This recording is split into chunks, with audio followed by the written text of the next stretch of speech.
Hello my dear students education track YouTube channel को तुमको स्वागत पिला माने प्राथमिक शिक्षा प्रस्तुति कार्यक्रम 2023-24 रो ओडिया कार्य पुस्तिका श्रेणी पंचम रो आज कार्यफर्द को आज हम आलोचना करिबा।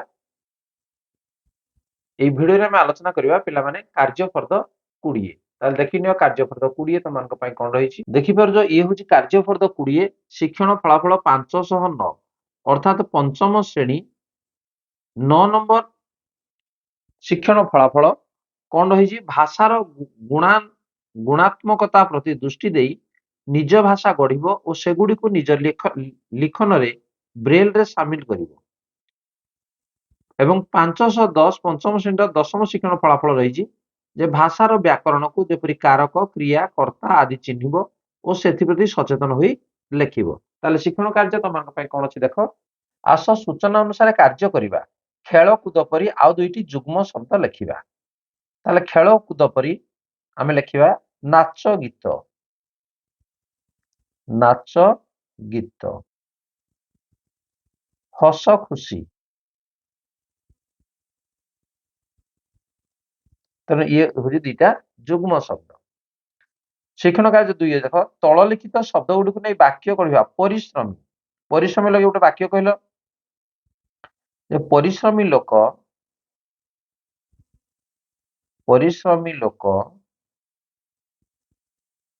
କେବେ ଦୁଃଖ ପାଏ ନାହିଁ।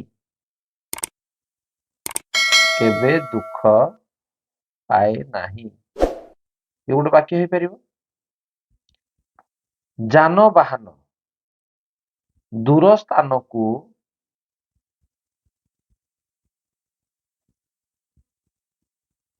ଯିବା ପାଇଁ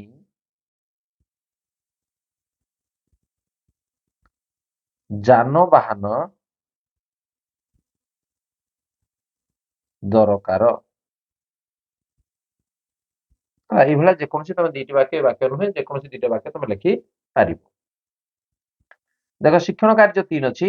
ଆସ ତଳେ ଦିଆଯାଇଥିବା ବାକ୍ୟ ଗୁଡ଼ିକୁ ପଢି ପ୍ରତି ବାକ୍ୟ ପାଇଁ ପ୍ରଶ୍ନ ତିଆରି କରିବା। କଣ ଅଛି ପ୍ରଥମ ବାକ୍ୟ ଭାରତର ରାଜଧାନୀ ଦିଲ୍ଲୀ।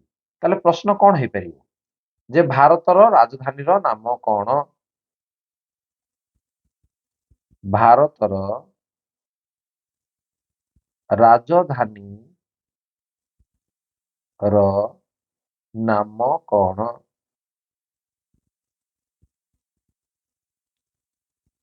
ଖ ଆମ ଦେଶର ନାମ ଭାରତ। ତାହେଲେ ଆମ ଦେଶର ନାମ କୁହ କଣ। ଆମ ଦେଶର ନାମ କଣ।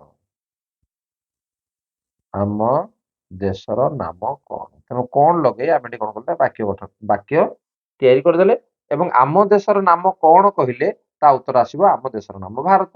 ସେଭଳିଆ ଭାରତର ରାଜଧାନୀର ନାମ କଣ ଯେ ଭାରତର ରାଜଧାନୀର ନାମ ଦିଲ୍ଲୀ। ଠିକ ଅଛି। ପରବର୍ତ୍ତୀ ଶିକ୍ଷଣ କାର୍ଯ୍ୟ 4 ଯେପରି ଭାରତ ଦେଶର ଲୋକମାନଙ୍କୁ ଭାରତୀୟ କୁହାଯାଏ। ଭାରତ ଦେଶର ଯେକୌଣସି ଲୋକ ଆମେ ଭାରତରେ ବାସ କରୁଛେ ତେଣୁ ଆମକୁ ଭାରତୀୟ ବୋଲି କୁହାଯାଏ। ସେହିପରି ତଳେ ଥିବା ଦେଶର ଲୋକମାନଙ୍କୁ କଣ କୁହାଯାଏ ଜାପାନ। ତେଣୁ ଜାପାନର ଯୋଉ ଲୋକମାନେ ଅଛନ୍ତି ସେମାନଙ୍କୁ କୁହାଯାଏ କଣ ଜାପାନୀ। ଜାପାନୀ। ସେପରି ଆମେରିକାର ଲୋକମାନେ ଯିଏ ତାଙ୍କୁ କୁହାଯାଏ ଆମେରିକୀୟ। ଆମେରିକୀୟ।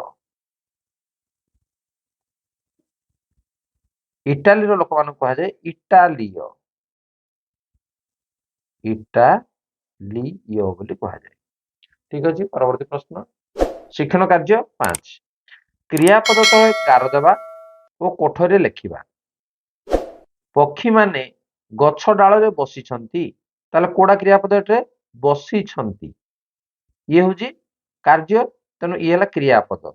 ତେଣୁ ଏଠି ଆମେ ଉତ୍ତର ଆମେ ଲେଖିବା ବସିଛନ୍ତି।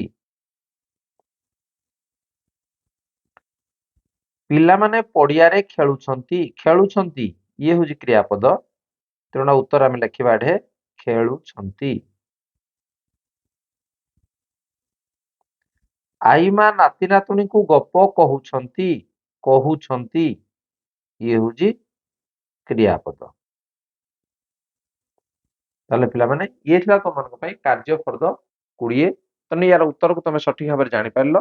ତେଣୁ ଏଜୁକେशन ଟାପରେ ଭିଡିଓ ଯଦି ଭଲ ଲାଗୁଛି ତାକୁ ଲାଇକ୍ କମେଣ୍ଟ ସେୟାର କର ଏବଂ ଯଦି ଚ୍ୟାନେଲକୁ ନୂଆ ଆସିବ ତାକୁ ସବସ୍କ୍ରାଇବ କରିନିଅ ତା ନୋଟିଫିକେସନ ବେଲକୁ ଅନ୍ କରିନିଅ। ପିଲାମାନେ ତମେ କୋଉ କାର୍ଯ୍ୟଫର୍ଦ ପର୍ଯ୍ୟନ୍ତ ପହଞ୍ଚିଛ ତମେ କମେଣ୍ଟ ବକ୍ସରେ ଜଣାଅ ଏବଂ ତା ପରବର୍ତ୍ତୀ କାର୍ଯ୍ୟପଦ ମୁଁ ନିଶ୍ଚିତ ଭାବରେ ତମମାନଙ୍କ ପାଇଁ ଯୋଗେଇଦେବି। ତାହେଲେ ଠିକ ଅଛି, ଆଜିର କ୍ଲାସକୁ ତାହେଲେ ରଖିବା। ଧନ୍ୟବାଦ, ବାଏ ବାଏ।